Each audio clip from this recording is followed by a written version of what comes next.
Hi, this is Ben Schwartz with Tapping into the Zone, and this is another video on EFT tapping.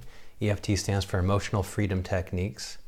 The reason it's called Emotional Freedom Techniques, one reason, is because just what it says, it frees you from emotional pain, which is what all psychological techniques are meant to do, ultimately, is to relieve you of emotional stress or pain.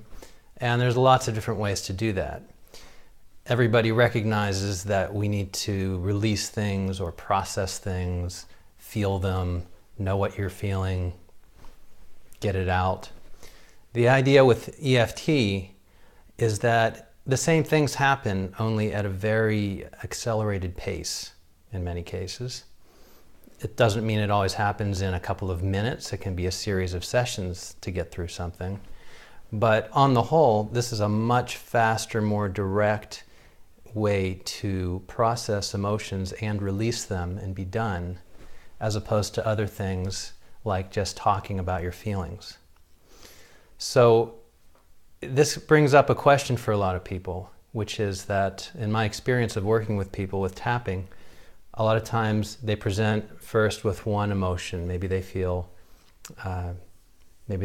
frustrated with something, and we begin tapping about that feeling, and then maybe the next thing suddenly that comes up is not a feeling of frustration, but a feeling of sadness. And as we then tap about sadness, then that clears and another emotion comes up, and so on. And every time that happens, it shows that there is processing and releasing happening. Sometimes it's a little bit strange for people to work through layers of emotion that fast, because we're so used to believing that you need to hold on to things for a while. You need to be feeling angry for a while before it's okay to let it go. But this is a very natural process that for most people really works in a very genuine way. It's not just that you want it to work or you expect it or hope that it'll work, and then it's just power of suggestion. This is a real technique that actually lowers the emotional distress or the emotional charge that's triggered by a thought about something. So here's a question to just consider. How long is it okay to feel a negative emotion for it to be valid, but for it to be at the point where it's okay to truly let it go? Do you need to feel something for a minute? Do you need to feel it for a day? Do you need to feel it for a week? Some people feel things for months or years. And there's no correct answer to that. But the point is, we don't have to hold on to things for a long time. Sometimes in the process of tapping with someone, something comes up that maybe they haven't felt about something before, like anger.